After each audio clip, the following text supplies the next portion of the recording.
C'est notre collègue de bureau qu'on reçoit ce soir sur BFM TV, c'est Bruce Toussaint. Bonsoir Bruce. Bonsoir Alain, bonsoir Olivier. Avec ce livre qui s'appelle « Heureusement, elle n'a pas souffert », un livre aux éditions Stock, un livre sur la mort de vos parents, le deuil. Votre père mort en 2016, victime d'un cancer. Votre mère qui est décédée en 2021, une crise cardiaque. Le livre, on va y venir sur le trottoir. Pourquoi vous l'appelez « Heureusement, elle n'a pas souffert », mais enfin quand même, vous écrivez « Crever sur le trottoir ». À propos de votre mère? Oui, c'est ce qui s'est passé.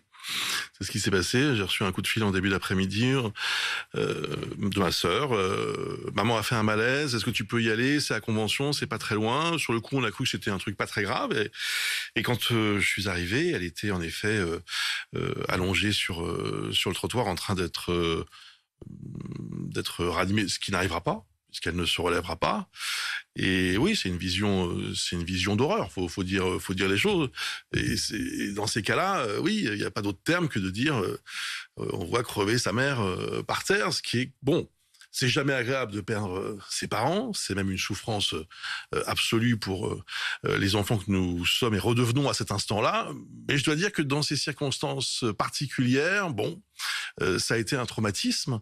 Ça a été une image difficile à accepter. Et puis au bout d'un moment, je me suis dit, de toute façon, cette image, je ne pourrai jamais l'effacer de ma mémoire. Elle est là, je la porte, en fait. C'est comme si j'avais un petit sac à dos avec moi tout le temps. Et je me suis dit, maintenant que j'ai cette image-là, qui ne partira jamais de mon esprit, je vais essayer de raconter ce que j'ai vécu et pourquoi la mort, le deuil. Pourquoi tout ça m'a autant remué. Mais en fait, c'est l'histoire d'un deuil impossible. Oui. Moi, je pense que on dit le travail de deuil. C'est Freud qui a inventé cette expression. Moi, je travaille tous les jours à ça, mais je pense qu'en fait, c'est un travail qui ne s'arrête jamais et que le deuil de ses parents est quelque chose qui est extrêmement difficile. Et donc là aussi, accepter, donc deuxième petit sac à dos en quelque sorte, que c'est quelque chose qu'on va traîner toute sa vie, qu'il y a un avant et un après. Voilà. Donc moi, je pense que ce deuil-là, il ne disparaît pas. C'est intéressant. Il évolue. Mais il ne disparaît pas. Ce qui est intéressant, c'est que vous dites aujourd'hui, dans notre société, peut-être, on n'arrive plus à faire face à la mort. D'ailleurs, on ne dit pas mort, on dit fin de vie. Absolument. Dans l'actualité, ça m'a frappé. L'actualité, là, en ce moment, on lance un grand débat sur la fin de vie. Disons la mort. Parce que c'est ce qu'on a tous compris quand même. On a bien compris que ingérer un liquide à quelqu'un, c'est pour le faire mourir. C'est pas pour une... C'est drôle quand même. On a un problème avec ça. On a peur de quoi, en fait? C'est l'ultime tabou. La mort, on peut comprendre parce que c'est vrai que c'est pas toujours très agréable d'en parler, ça fait peur, c'est moche, tout ce que vous voulez. Essayons peut-être d'aborder ça calmement. Je dis pas qu'il faut en parler tous les matins en ouvrant nos tranches d'infos avec ça, mais est-ce que simplement juste en parler entre soi, entre nous, en famille, entre amis, juste de temps en temps. On est dans une époque où on fait l'éloge de la vie, du beau, des vacances, du bonheur, du loisir, du bonheur. C'est ce que je dis dans le livre. De la longévité, effectivement. On nous demande de mettre 5 étoiles du à une course, à un restaurant, etc. Donc, on va mettre des têtes de mort. Il faut que tout soit génial, il faut que votre vie soit une sorte de paradis sur Terre. Non, la vie, elle est ce qu'elle est, avec des bons moments, des mauvais moments. Et puis, vous avez ces horreurs qui peuvent vous tomber dessus. Oui, ça pourquoi arrive. Cette phrase, heureusement, elle n'a pas souffert, elle vous sort par les yeux, maintenant, en fait.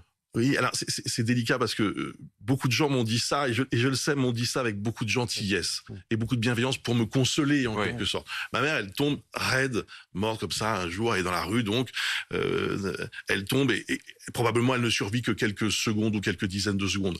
Et beaucoup de gens m'ont dit heureusement elle n'a pas souffert, ce qui est une façon de dire, tu vois, console-toi avec ça. Mais non, ça ne me console pas du tout.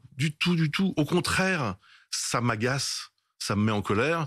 Pourquoi? Parce que... Vous l'avez déjà dit franchement à quelqu'un, ça? Arrête avec ça? Non, c'est dur. C'est dur. Parce que la personne qui le dit est bienveillante. Parce que la personne est bienveillante. Mais heureusement, elle n'a pas souffert. C'est une façon pour beaucoup de gens aussi d'atténuer ça. Ok, quelqu'un est mort, mais c'est bon, il n'y a pas eu de souffrance. Quelque part, ça va un peu mieux. Non. Puis je vais vous dire un truc, si ma mère, elle a souffert 20 secondes... Pour moi, ça suffit à me rendre très malheureux. Vous racontez aussi que la mort, c'est concret. C'est-à-dire que quand ça arrive, quand son père ou sa mère meurt, il y a tout de suite beaucoup de choses à remplir, des papiers administratifs. Il faut aller aussi au domicile des parents. Et ça, c'est un moment quand même douloureux, parce que quand on va au domicile de ses parents, bah, c'est aussi le domicile parfois de son enfance. Ouais. Les affaires sont là, les odeurs, les papiers, les Bah, meubles. c'est une usine à souvenirs, une maison. C'est vraiment... moi, quand je suis rentré pour la dernière fois dans cette maison, puisqu'on a fini par la vendre, puisque mon père est mort en 2016, ma mère en 2021, il a fallu vendre cette maison. La dernière fois que vous rentrez là-dedans, vous êtes submergé par l'émotion. C'est une horreur. Et en même temps, qu'est-ce que j'avais pas gardé cette maison, je savais pas comment en faire. De toute façon, il n'y avait pas d'autre solution. Mais il y a beaucoup de choses matérielles qu'on pourrait peut-être améliorer. Ça changera rien à l'issue, qui est que les parents vous manqueront toujours autant, mais bah, je sais pas, je trouve que dans les démarches, c'est dur. Enfin, bah vous dites, il faut choisir le cercueil, faire un devis, ça va très vite. Ça coûte cher et il faut faire la tournée des croque-morts. Oui, bah ça c'est quand mon père est mort, ma mère a eu subitement comme ça une envie de faire la tournée des croque-morts, parce que le premier croque-mort où nous sommes allés, ça lui plaisait pas. Elle voulait faire jouer la concurrence. Elle voulait faire jouer la concurrence parce qu'elle aimait bien marchander. C'était un peu son esprit. Ma mère le premier devis, c'était combien? 6 500 €. 6 500 €. Ouais. Bon, la mort coûte cher. C'est un boulot, hein, parce qu'il y a les gens qui viennent, qui s'occupent de la cérémonie, etc. Enfin, un cercueil, ça coûte 1500 balles ou 2000 balles, avec le capitonnage, les options. Enfin, c'est limite si vous demandez s'il n'y a pas le Wi-Fi. Moi, ça m'a rendu fou. J'ai eu un rejet de tout ça, de tout cet univers funéraire. Pas seulement le business, parce que le business, il faut bien que ça existe, c'est comme ça. Il faut bien que quelqu'un s'en occupe. Mais c'était assez dur, et je pense qu'on pourrait faire mieux dans la prise en charge de certaines choses. Bon, on a une histoire de PV aussi. Donc, ma mère s'était garée dans la rue, elle n'a pas eu le temps d'aller mettre une pièce dans le parc-mètre. Donc, on a reçu un PV. Bon, là, ok, on reçoit un PV. Et puis, on dit, bah, écoutez, voilà le certificat de décès avec l'heure qui correspond à l'heure du PV. Et on a reçu, oui, non, ça suffit pas comme excuse. L'amende a été majorée. Bon. Un peu rude quand même. Ça manque un peu d'humanité. Mais en fait, c'est aussi ce livre, la relation d'un fils avec sa mère aussi. Vous étiez très très proches, vous l'appeliez tous les jours. Oui, on était très proches. C'est une histoire de famille aussi que j'essaie de raconter. Vous parlez de votre sœur. Votre mère, son prénom c'est Mercedes. Mercedes, tout ça. Donc, alors j'allais dire espagnol, non, catalane. Alors oui, d'origine, né en France, mais de parents espagnols, immigrés, catalanes, un personnage, un peu fantasque. Il vous manque ce personnage au quotidien? Énormément. Les conversations vous manquent? Les conversations, il m'arrive très souvent de prendre mon téléphone pour l'appeler. Et puis, non. Vous avez encore son numéro dans votre... Ah oui, bien sûr. Vous avez encore des messages, des textos? J'ai gardé les textos, évidemment, que j'avais. Il m'arrive de les relire. Ce manque-là, cette absence, elle ne se dissipe pas. Ce que je dis, ce que je comprends, parce que j'ai perdu mon père quelques années plus tôt, c'est que je vois comment ça évolue, le deuil. C'est particulier. Hein. D'abord, c'est un truc qui vous tombe dessus comme une chape de plomb. C'est une horreur. Vous pouvez plus vous lever, etc. Et puis après, ça devient autre chose. Une espèce de vague de tristesse qui vous emporte comme ça, qui vous enveloppe. Vous avez pleuré? Moi, je pleure pas. Non, il le dit, il ne pleure pas. Je sais pas pourquoi. Mais vraiment? Ça ne vient pas, ça ne sort pas? Je vais avoir un problème lacrymal. Mais ça fait beaucoup rire mes proches. Ma femme me dit j'ai un cœur de pierre. Mais vous êtes je pense qu'il y a des gens... Mais vous êtes triste. Ah ben, je suis au-delà de triste. Et cette tristesse, comme je le disais, elle ne s'en va pas. Elle est toujours là? Elle est toujours là. Et je pense qu'il va falloir vivre avec encore longtemps. J'ai eu beaucoup de chance parce que j'ai eu des parents formidables. Et on a vécu une sorte de cocon, vous savez, de famille comme ça. C'est pas une famille idéale, parce que ça veut rien dire, ça veut rien dire, mais c'est une famille où il y avait beaucoup d'amour.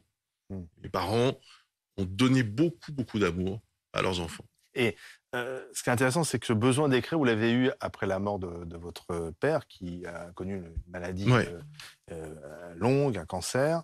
Vous aviez écrit quelque chose, mais que c'était pas forcément pour le publier. Absolument. Et là aussi, vous avez eu, après la mort de votre mère, eu envie de continuer à écrire. Et quel a été le déclic en disant, tiens, j'ai envie de peut-être faire partager ce que je ressens, ce que j'ai envie de dire? Il y a eu beaucoup de colère. C'est bizarre de dire ça. Parce qu'au fond, la mort de ses parents, c'est la nature des choses. Les parents naissent 20, 25 ans avant vous. Donc c'est normal qu'ils partent avant vous. logiquement. Mais j'ai ressenti beaucoup de colère, j'ai ressenti même de l'injustice, j'ai eu des sentiments affreux. J'en ai voulu à des gens qui avaient toujours leurs parents. C'est idiot, cette jalousie. Donc je me suis dit, il y a quelque chose de bizarre quand même. Moi qui suis plutôt d'un naturel très réservé en ce qui concerne ma vie privée, mon intimité, je me suis dit, si je ressens autant de choses, autant d'amertume, etc., ben, ça vaut peut-être le coup de l'écrire, de le partager avec d'autres gens. Et la mort de vos parents, ces histoires de deuil, ces petites phrases que l'on prononce en croyant bien faire et qui finalement énervent, ça vous a permis de compter un peu les amis, les vrais, les faux autour de vous, ou pas du tout? Ou même au moment des obsèques Alors, les obsèques, c'est très important parce que c'est un moment... Bon, moi, j'ai beaucoup de mal avec tous ces rites funéraires. Je suis agacé. Je suis pas croyant. Voilà. Donc, c'est vrai que j'ai du mal à aller à l'église. Alors, quand on n'est pas croyant, c'est toujours compliqué. Quand on vous dit, oui, mais il faut pas passer cette chanson parce qu'il faut que ce soit un Ave Maria et point barre. Bon, j'avais d'autres envies. Mais peu importe. Ce que j'ai remarqué au moment des obsèques, c'est que les gens qui sont là, ou qui, en tout cas, vous témoignent de leur soutien, de leur amitié, c'est extrêmement précieux et vous l'oubliez jamais. C'est ça qui est très fort. Ceux qui sont là, c'est ceux qui sont importants. Ceux qui sont là, bon, je les ai en tête et je sais à quel point je leur dois moi aussi beaucoup de choses. Donc finalement, c'est un livre sur la mort, mais c'est aussi un livre sur la vie. Ah, mais complètement. Aimez tous ceux qui sont autour de vous, aimez vos parents, c'est ça. Honnêtement, je dis ça à tous ceux qui... Enfin, je veux pas faire une grande déclaration, un grand discours un peu ridicule, mais vous avez vos parents, passez-leur un coup de fil, là. Appelez-les. Je vous assure, je donnerai n'importe quoi pour leur parler encore 2 minutes. Merci Bruce Toussaint. Heureusement, elle n'a pas souffert. Ce livre aux éditions Stock qui touchera tout le monde. Ça sort mercredi, je le dis au cas où vous avez envie de vous ruer sur les librairies. Mercredi. Ça sort mercredi. Et j'étais ravi d'en parler avec vous. Merci 1000 fois. Merci Bruce d'être venu. Merci beaucoup.